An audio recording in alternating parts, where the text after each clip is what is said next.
Hello, everyone. I'll go ahead and get started. Welcome to our webinar today. This is, part of our UConn tab activities. So I welcome you to our webinar series and activities of the Technical Assistance for Brownfields program for Region 1. My name is Nefeli Bompoti, and I serve as the project manager of UConn tab. Today, I will be talking about our municipal assistance program and the activities that we're planning to support for the spring 2022 semester. Of course, you can find more information in our website, so please click on tab.program.uconn.edu. If you do have any questions, please feel free to put them in the chat, and I'll make sure I'll address them at the end. So just to let you know, our webinar will be recorded, and the link will be available to you after the webinar. I'll make sure I send it to you, and also will be available on our website. So for today's webinar, just to give you a brief, outline, I'm planning to introduce you to UConn tab. We are a new, tab provider, so I'll give you a brief overview of, our services and our activities, and then I'll be talking about our spring 2022 municipal assistance program, and then of course at the end I'll leave some time for questions and answers. So briefly, we are a new tab provider out of the University of Connecticut. We serve all 6 New England states, and we are supported by the US EPA. Our role here, our goal here is to support New England communities in order to advance the investigation, cleanup, and development of brownfield sites or abandoned and potentially contaminated sites, with the major goal to promote public health and also promote environmental justice. Having said that, we do offer services to New England communities, and I'll give you a brief overview of that. Of course, again, you can find more details on website with respect to the services that we provide and anticipated times. So the major, let's say, 4 pillars of our services include providing direct technical assistance to New England communities, either by communicating directly with municipalities or other, nonprofits or other communities, and for example, we do provide, we do answer technical questions, we do provide access to resources, templates, fact sheets, of course, our EPA grant proposal review that is, offered annually and aligns with EPA's deadlines, of course. With respect to the technical, direct technical assistance, you can always send us an email to ucontab@uconn.edu, and we can definitely set up a meeting and discuss, your individual projects. We also offering the municipal assistance program. This is a program that we actually we used to offer this for Connecticut, and now we are expanding this to New England. So I'll be talking in detail about our MAP program in our later slides. We also plan to offer continuing education, webinars, and workshops on different topics, including financing, state programs, public health, and other topics related to brownfields redevelopment. And of course, we do plan to host several community engagement activities and help communities navigate the community engagement with respect to engaging all stakeholders within the, their community on brownfields redevelopment. So how we plan to serve our all 6 New England states. We basically want to work with all communities, of course, municipalities, towns, cities, regional planning organizations, and of course, states and tribes. We want to equally distribute our resources within our 6 New England states, and make sure that we represent all different communities, from rural and urban communities, of course, smaller and larger towns, cities, but besides equally distributing our resources, we want to make sure that our environmental justice communities or our disadvantaged communities will receive priority, so that we provide an equitable representation provide equitable assistance to our communities. So with respect to the Municipal Assistance Program, so this is the first time that the Municipal Assistance Program will open to all New England communities. As I mentioned, we've run this program for almost 4 years now for Connecticut. We've seen a lot of success, out of the program, and we're expanding this, under the UConn tab activities. We're expanding this to all 6, New England states. So how this program works essentially.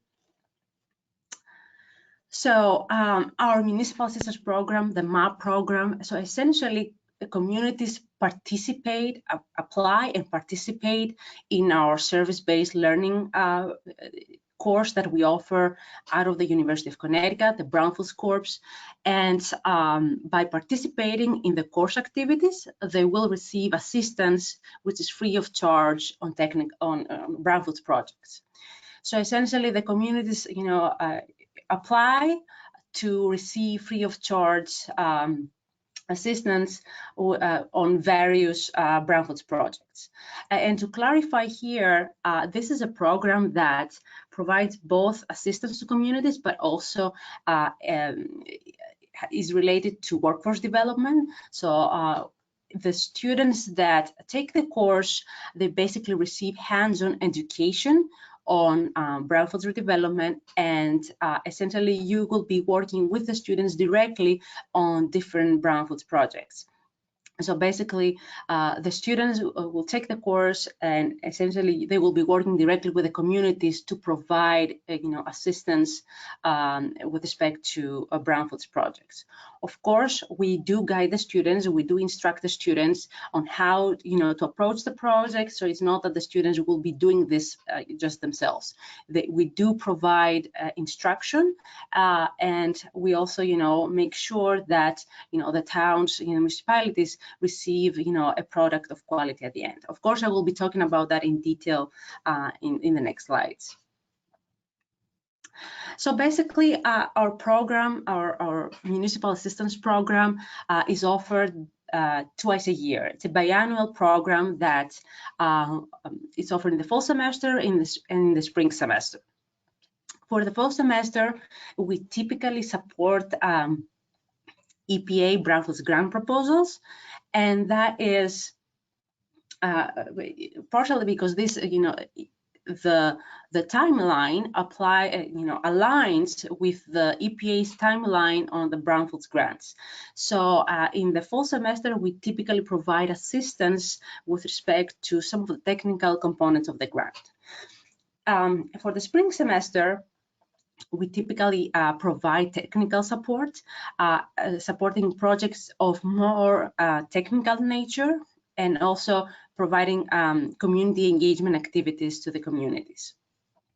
So in terms of the timeline and how the Municipal Assistance Program works, and as I mentioned, we offer this biannually. So you will see here, for example, that I have, the schedule for the whole year, but let's focus on the spring semester.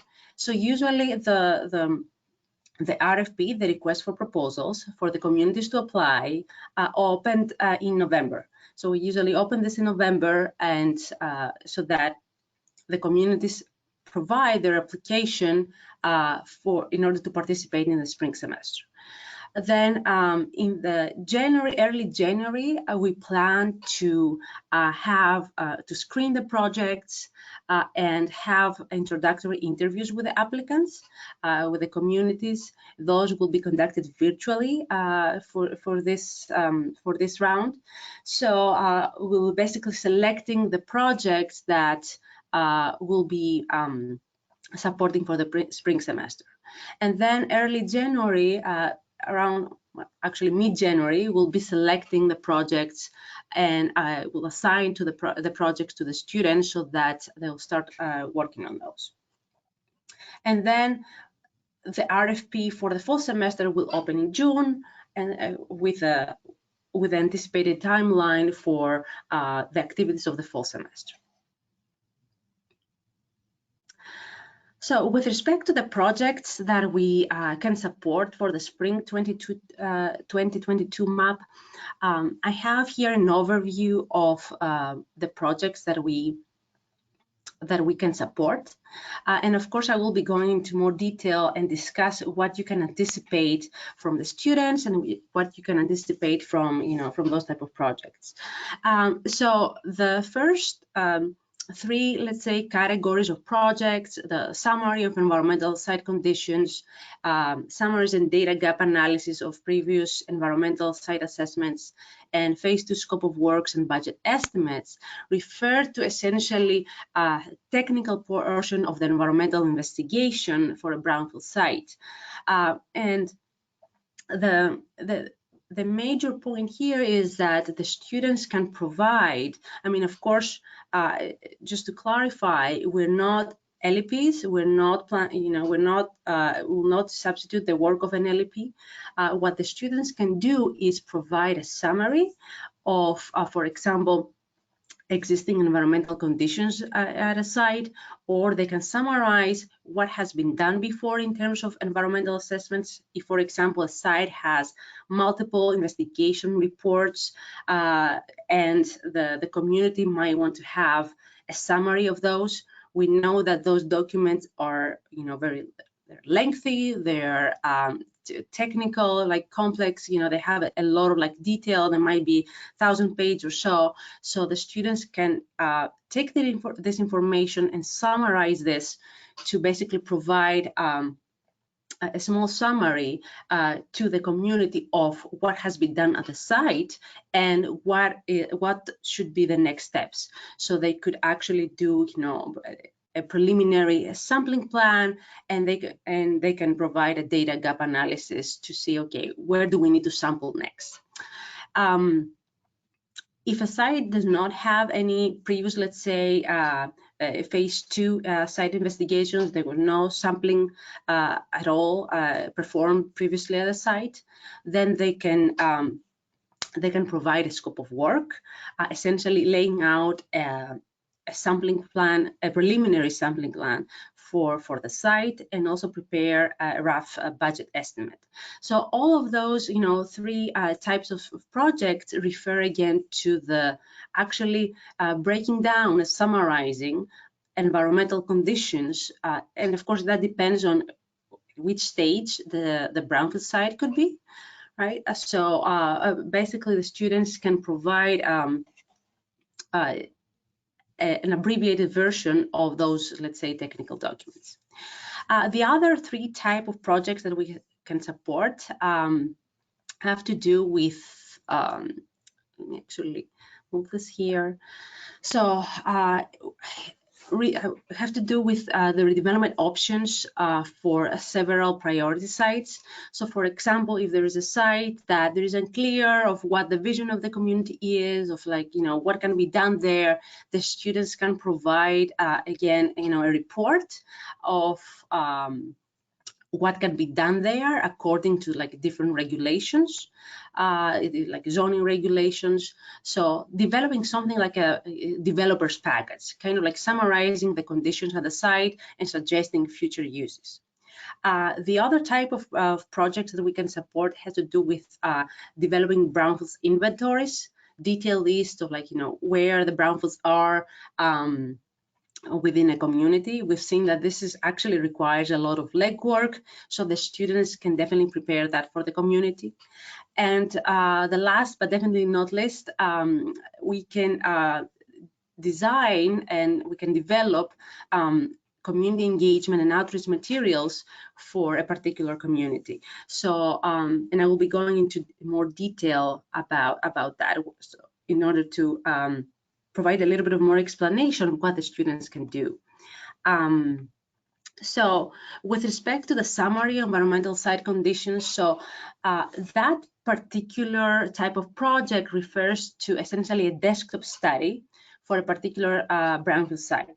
So essentially, the student will conduct a record review, will describe the site in a report, and will typically visit the site, kind of like, perform like something like a site reconnaissance and outline the major environmental site conditions of the property.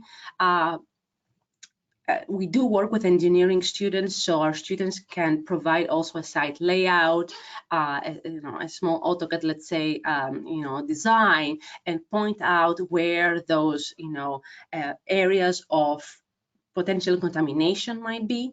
And of course, they can compile like previous maps and aerials, including EDR maps, and put everything in a report. Again, this type of work cannot substitute the work of an LEP. So this is just a report that the community will get to basically have a better understanding of what's happening at the site. With respect to the summaries and data gap analysis, if a site, for example, has multiple site investigation reports, the students can read those reports and summarize and prepare a report that basically outlines what kind of investigation has been done before at the site and provide a data gap analysis to see where exactly there might be additional sampling required. So in preparation of like, okay, what is the site, at the moment, and what do we need to do next? This particular type of projects, it's usually more applicable to large complex sites where you have multiple, multiple buildings or multiple areas where perhaps you have conducted multiple, investigations, but at some point those investigations, we want to summarize all of them. And I want to make sure, okay, well, what is the next stage? What are the next steps to bring this brownfield site closer to their development? With respect to conducting a phase 2 scope of work and budget estimates, again, this is applicable for sites that, for example, they've done a phase 1 site investigation and they are we're towards the next step of conducting a phase 2, right? So the phase 2 scope of work will basically outline what is the main sampling strategy, what type of samples we need to collect, where to collect the samples, what type of contaminants we might want to look for, right? Depth and location, of course, and develop a preliminary budget and for a phase 2 site investigation, so the community knows, right, this is the next step, and this is how much we need to spend in order to do a phase 2 site investigation. Again, this will be summarized in a student report that the community will basically receive at the end. With respect to the development options for a priority site, and this is, those photos here is actually from a site that we worked in the past year. The students can actually summarize the existing condition of the site, review zoning regulations, review previous market studies or economic development strategies, and propose what can be built, what can be, let's say, can the site be used for after the development. So kind of like, giving a suggestion to the town, like, okay, well, within, with these restrictions and based on what the market study suggests, this is, this could be 1 or 2 potential, let's say, site uses. And we've seen that, the way we structure the report is actually a great way to advertise this to developers, kind of like summarizing what is the current status, perhaps the site needs, to be cleaned up. So what's going to be the cost related to that? What can be, done there? So you could use this type of report to basically advertise the site to future developers. Now, with respect to brownfields inventories, we have actually supported a lot of brownfields inventories for Connecticut, and we definitely want to do this for our New England communities. So essentially, our students can develop lists of brownfield sites within the community. So we usually compile those in an Excel spreadsheet together with a Google map or a GIS map. And basically, the students, besides having just the address of the site and where the site is located, the students will actually provide additional details with respect to the site. For example, who is the owner? What is the acreage of the site? What is the zoning there? Is the site tax delinquent, or is the site in a floodplain? Is the site located in an environmental justice community? So that's going to be a very detailed list of where the sites are located and with additional characteristics, let's say, of the site. And once the student develops the list of the brownfield sites within the community, then they can also put together a methodology on how to prioritize sites with respect to what kind of criteria, selecting several criteria in order to prioritize sites for development. And that is actually a great way to prepare for an EPA community-wide assessment grant. So if consider, for example, doing an inventory in the spring semester, and then once you have the detailed list of brownfield sites and you have the priority sites, from this project, then when the next round of EPA grants opens, then you basically have your priority sites ready, and you can easily put together an EPA community-wide assessment grant. So that besides having a brownfield inventory for the community, a detailed list of sites with prioritization could also help you apply for a community-wide assessment grant in the next round. And of course, besides the Excel spreadsheet and the Google map or the GIS map, the student will summarize everything in a report that will have the methodology, how they search for sites, what kind of criteria they use to prioritize the sites, and we'll add a little bit of extra detail on the priority sites with respect to the description and what other characteristics the site might have. Now, with respect to the community engagement and outreach materials, we can support projects with respect to developing outreach materials for a particular community impacted by the presence of brownfields. That could be in the form of website materials. Of course, we will not design the website for you. We'll basically give you the materials in order, that you will be uploading to the website. So that could be, again, in the form of how to design, how to develop the materials for the website.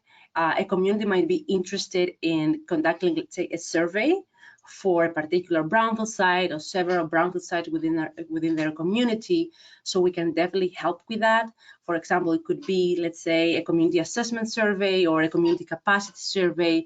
So the students can help with developing that survey. And of course, we can also prepare a community engagement event, prepare the materials, prepare essential presentations, and conduct the event together with the community. So for this type of project, we actually, the students will be working with our collaborator in the School of Social Work. So they will have, guidance from our professor, Rupal Parekh, who has years of experience in community engagement. So basically, this type of project will be supported, of course, by the activities of UConn tab, but in collaboration with the School of Social Work. Now, with respect to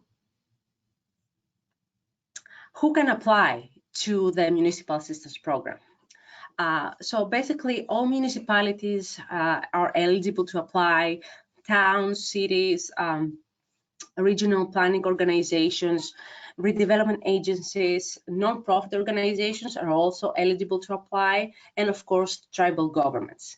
So I just want to clarify that again, the municipal assistance program is free of charge. There is no cost to the applicant.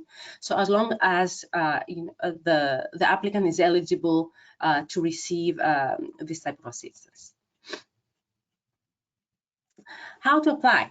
So the application is actually very easy. We do have an online form on our website. So you can click on the link there. That will bring you to our website and essentially the form, the response to the RFP. So it's basically, you'll take you 3 minutes to fill out the form. Just fill out the contact information. If you check the RFP before, the form before, it had a major glitch. So please go back and we've changed that. Please go back and take a look at the form.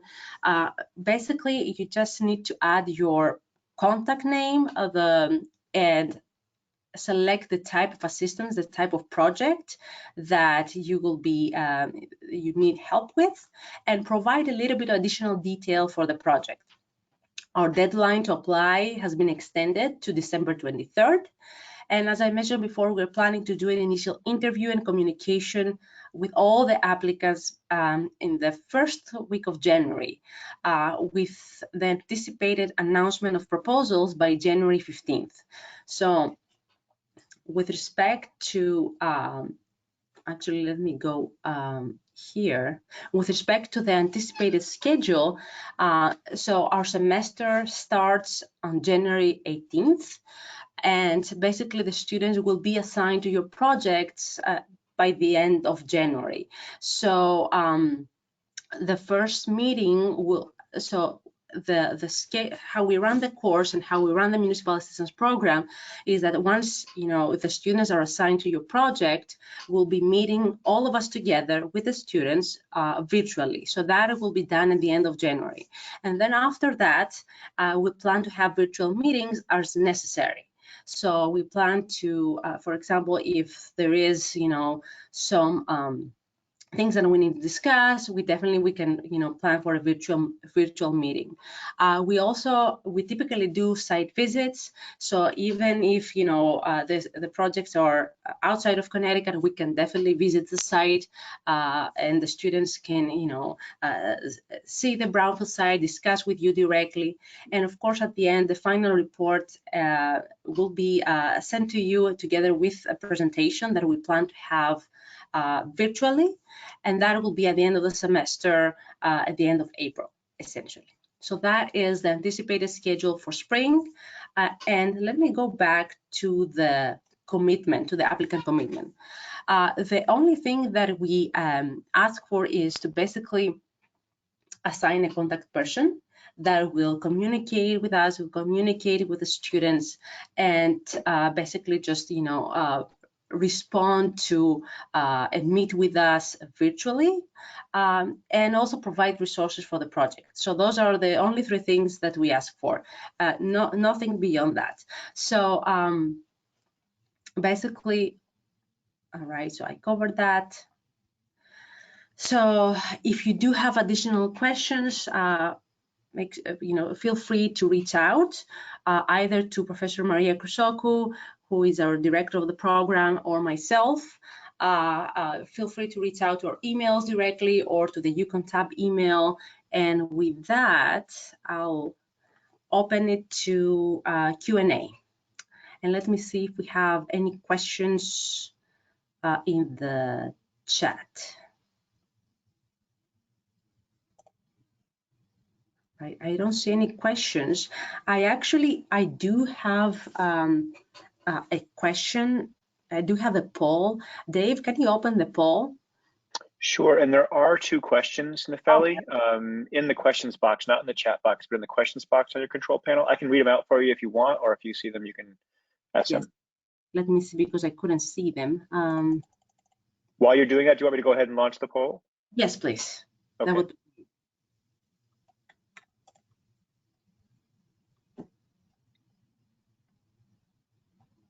Okay, the poll is open, so folks can go ahead and respond to the question that should appear on their screen.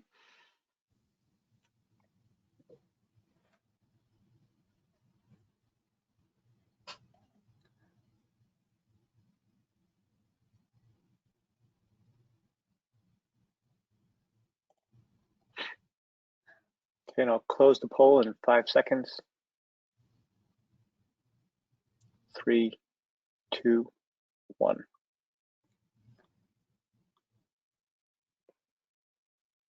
All right. So there you go, Nefeli. A lot of people thinking about it. Yeah, thinking about it. And of course, if you have any questions with respect to the program and how we're planning to run it, feel free to reach out either, through email or through a phone call. And let me go to the questions. So there is one question that says, it says on the application form online under the category to create brownfields inventories for Connecticut communities. My question is, this category now really open to all New England states, such as Massachusetts, where am I located? Yes, absolutely. This is probably a typo. So the program is open to all New England communities, and we can develop brownfields inventories for all New England communities.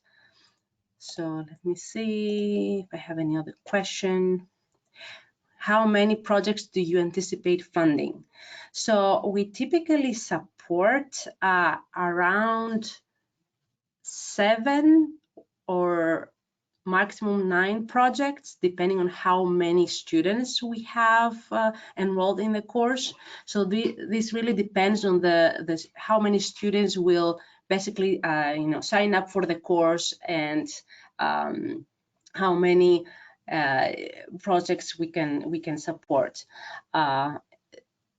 So with respect to the funding, I mean, there is no funding really related here. It's basically just receiving the assistance, the technical assistance from the UConn TAP staff and the students. Let me see, is there any other question? So this is So this is a comment. I encourage all to take advantage of this excellent technical assistance support. This program will go a long way into solving your brownfield issues. Thank you very much. Jim, thank you.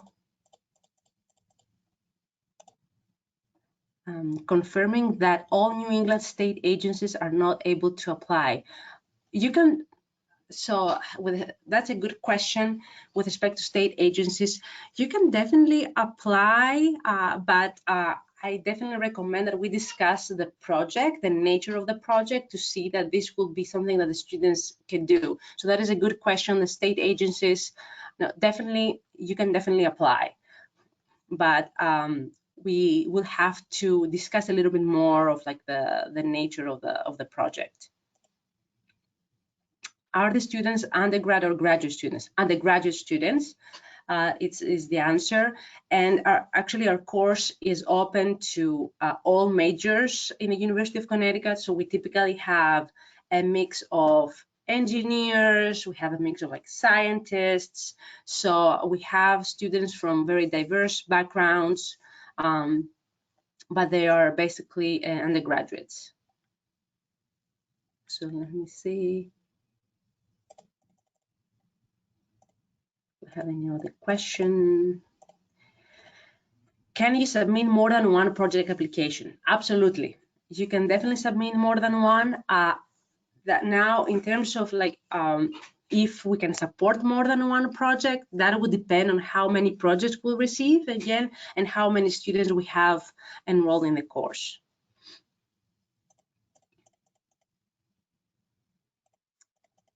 Let me see, is there anything else that I'm missing? I feel like there's one more question at the very top. If you scroll all the way up to the box about phase 1 and 2 environmental assessments already done. All right, apologies. It's just the way the questions appear, I can't see them. All right, so we have already had a phase 1 and a phase 2 environmental assessment done on a site in our town, an old shooting range. Does the program offer assistance for remediation? So with respect to that question, I mean, obviously, we cannot conduct any of the assessments or cleanup activities, but we can definitely discuss with respect to what is that the site needs, as a next step. So I would encourage you to apply to the program, and perhaps we can discuss a little bit in more detail about, what is that you need for the site. And let me see, is there any other question that I haven't answered, I haven't addressed yet?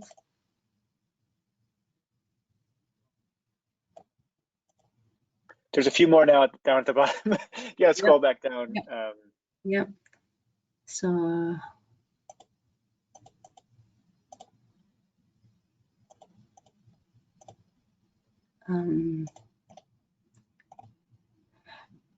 what program do you use for stats?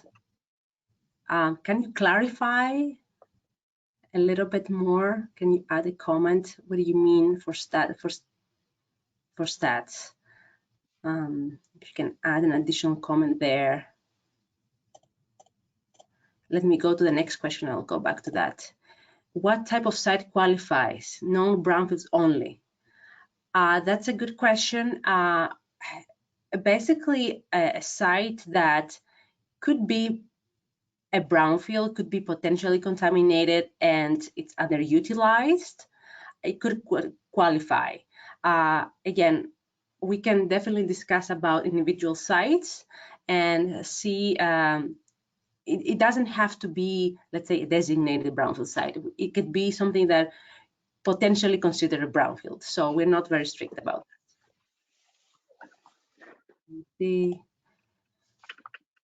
Can the students evaluate proposed alternatives for cleanup? That is another type of project that I would encourage you again to discuss with us separately, because we didn't include this into this, municipal assistance program. But we can definitely discuss this and see again what type of project and what type of evaluation you're looking for. So once you submit the form online, you can click other under, let me go back. So there is a checkbox for other. So if you click other there, and if you can provide a little bit of additional explanation of what you're looking for, we can definitely discuss about, the project and what we can support. And let me see. Statistical programs being used. So, I mean, in typical SAS or SPSS, typically we don't do statistical analysis for this type of project unless there is something that of particular interest. I personally use SPSS if needed, but again, we'll have to see what kind of statistical analysis you will need and for what purpose.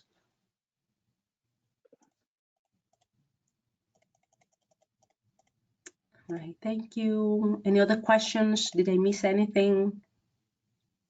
I think you have them all, the ones I see anyway. Right. All right.